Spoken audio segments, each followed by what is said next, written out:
Olá, estamos aqui para mais um Visão RS na Feira Brasileira do Varejo. Vou conversar com o vereador do Novo, Thiago Albrecht. Muito obrigado por estar aqui hoje. A gente já conversou várias vezes pelo WhatsApp, né? Algumas vezes pessoalmente. Agora falando aqui num programa que você também é da nossa profissão. Exatamente, Arthur.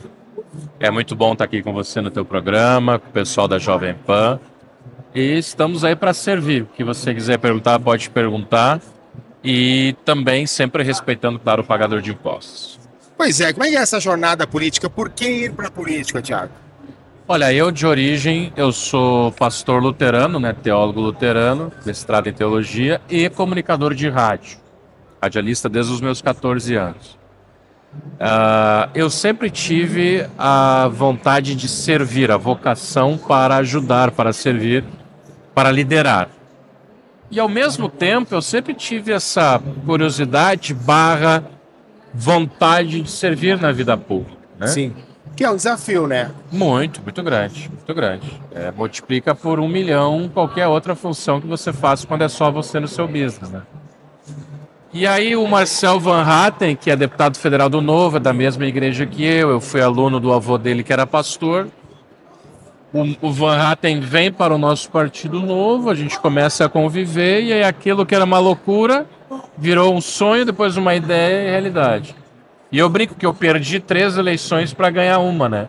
Sim. Eu perdi 18, perdi 20, fiquei de primeiro suplente, perdi 22 e daí em 23 eu assumi porque o Camozato, nosso então vereador do Novo em Porto Alegre, ascendeu a deputado estadual. Sim. E eu como primeiro suplente assumi, então isso para mostrar que realmente não é fácil, né? Tive que perder 3 para ganhar 1. Agora, graças a Deus, fui reeleito ano passado.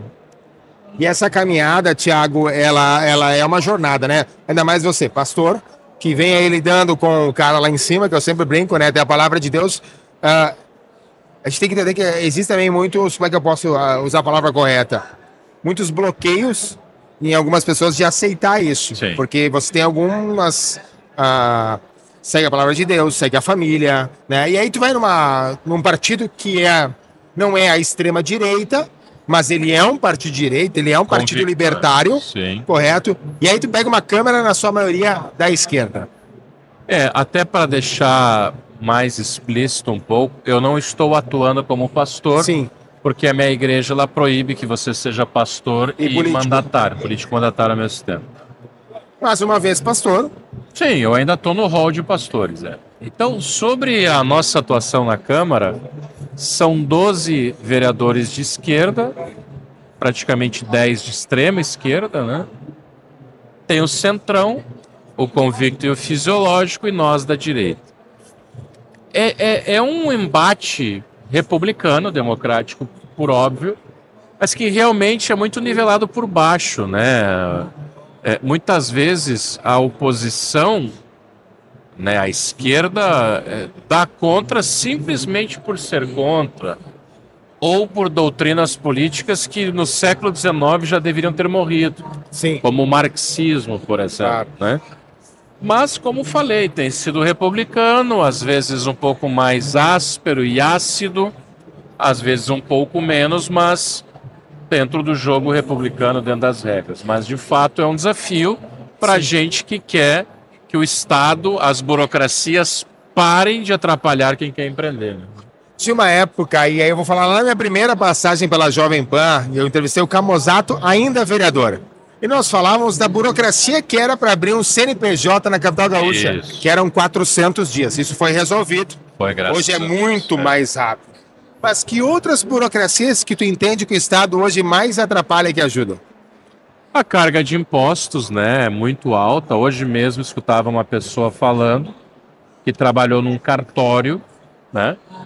E nesse cartório eles gastavam mais tempo preenchendo formulários e comunicações para a Receita Federal e o COAF do que efetivamente atendendo aos clientes. Então é a carga tributária, é um imposto difícil de apurar, né? Você gasta 1.200 horas por ano para entender qual é o imposto que você tem que pagar, enquanto países como os Estados Unidos gastam 200 horas ano, ou mesmo países aqui da América Latina que gastam muito menos horas, o Chile é um deles. Então é a carga tributária, É a dificuldade da apuração para eu entender qual é o imposto que eu tenho que pagar. A máquina, ela dá o Estado, a máquina dá incentivos perversos para o funcionário público, ou seja, é difícil de entrar para o concurso, mas depois é difícil de ser demitido por causa da instabilidade. Pessoa passa no concurso, põe um bumbum em cima da vaga e ninguém me tira. Áreas como o judiciário que se acham todo-poderosos, né? Tivemos aqui essa semana a condenação de uma jornalista a uma indenização de mais de R$500 mil de o veículo que ela trabalha, porque ela divulgou dados públicos e meio que teceu uma opinião sobre isso. Então, para todos os lados, o empreendedor nesse país, Arthur e amigos aqui do Visão RS da Jovem Pan, o empreendedor é um herói. Isso que nós estamos vivendo aqui é o Olimpo dos deuses gregos, dos heróis da República. Quer dizer, verdade.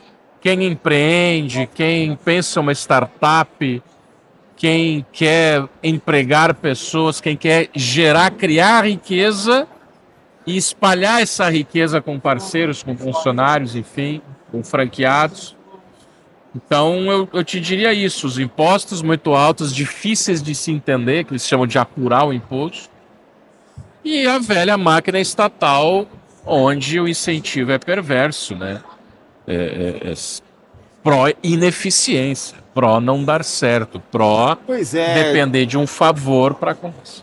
Tiago, a gente vê que é um sistema, e é um sistema falho para alguns. A gente diz que ele é sistema falho, mas ele não é falho, ele foi montado para ser assim.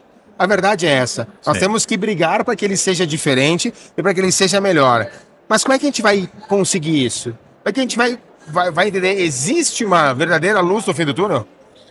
Existe, porque tudo passa pela política, né? Eu brinco que até com a esposa da gente de manhã, na manhã de sábado, a gente tem que fazer política para não precisar ir na sogra ou demorar um pouco para ir na sogra, né? Brincadeiras à parte, gostemos nós ou não da política, é ali que as coisas se decidem.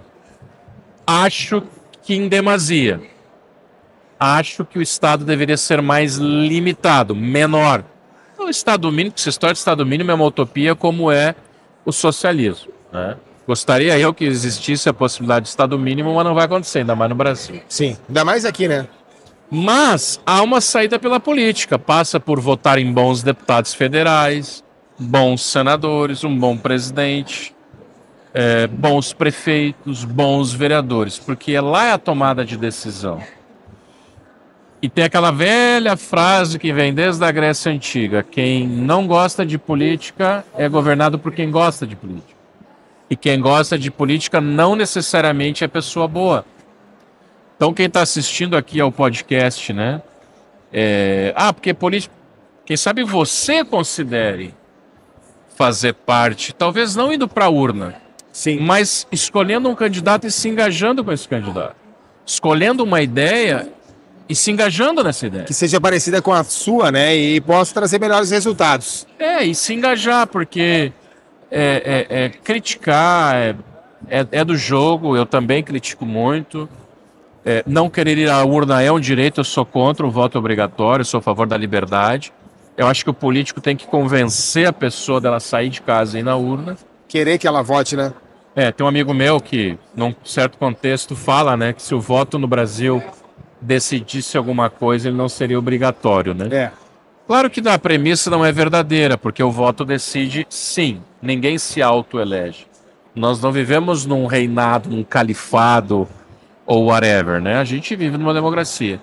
Então, há solução, e a solução passa por quem está assistindo o podcast de se conscientizar e se engajar em algum nível de tomada de decisão. Conselho tutelar, por exemplo, eu nunca tinha votado para conselho tutelar, nunca. Na última eu votei, acho que foi em 23. E por que eu votei? Porque o conselho tutelar pode tomar meu filho de mim, pode tomar o seu neto, a sua neta de você, quer dizer, do cuidador.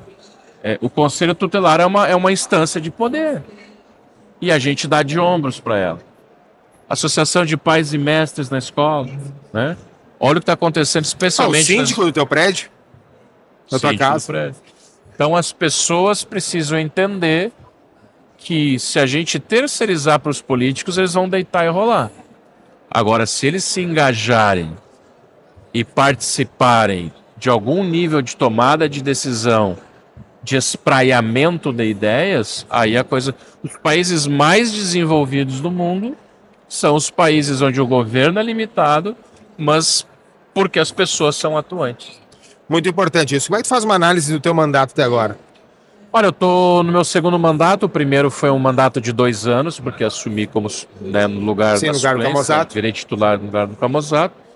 E agora estamos no arranque. Um mandato muito bom. Essa semana que passou, aprovei uma lei que eu julgo muito importante, que dá prazo para a Prefeitura de Porto Alegre para a resposta a processos administrativos. Não é um 56.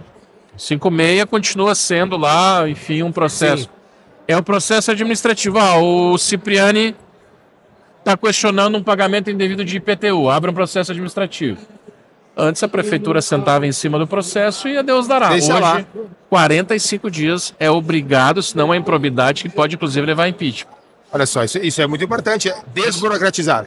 Respeito com o pagador de impostos. Eu não sou um político, nós do Novo, meu partido, a gente não é muito assim de ficar apresentando projeto de lei, dia disso, dia daquilo, queria política daquilo. Nós somos muitas vezes zagueiros de projetos ruins da esquerda e propomos aquilo que pontualmente possa efetivamente fazer diferença. Aprovei um projeto também que obriga a prefeitura, isso ainda precisa ser implementado, porque ele está muito esparso em diversos... Claro. A questão da tabela do cumprimento de horário de ônibus. Porque se o passageiro, especialmente a passageira, souber que horas passa, o nível de atraso, ela não fica exposta na parada, exposta a abuso, assalto, a violência, e também a intempérie do tempo, que aqui está começando a fazer frio de novo. Então esse é um projeto que a gente julga de transparência, ele é transversal, ele fala sobre mobilidade, ele fala sobre segurança pública, ele fala sobre transparência e respeito ao consumidor, ao pagador de impostos. Então, para dar 2 exemplos de projetos, fizemos, eu e o Ramiro Rosário, meu líder, vereador do Novo esse ano na Câmara, aprovamos emendas e pelejamos para que o IPTU fosse isentado de quem foi alagado. Aprovamos uma emenda também para que o cálculo venal, o valor do imóvel das áreas atingidas, seja recalculado. Porque muitas vezes tu estás pagando IPTU sobre imóvel de 400 mil que pós-enchente vale 150. Claro. E isso é injusto, além de todo o baque da intempérie, da catástrofe climática, você ainda tem que pagar. Então, julgo que o meu mandato tem sido muito ativo, muito altivo. Aprovei alguns projetos necessários para a cidade. E o bom combate, o bom embate das ideias, defendendo a direita conservadora liberal contra a vanguarda do atraso, que é a esquerda. Né? Maravilha. Tiago, obrigado por conversar com a gente aqui. Muito legal sempre falar contigo, já trocando bastante ideia aí. Espero que a gente possa, juntamente com a política, com a comunicação, mudar o rumo desse país. Obrigado pelo espaço. Sou ouvinte e também espectador do YouTube da Jovem Pan. Vida longa, Jovem Pan Porto Alegre. Fiquem todos com Deus. Maravilha.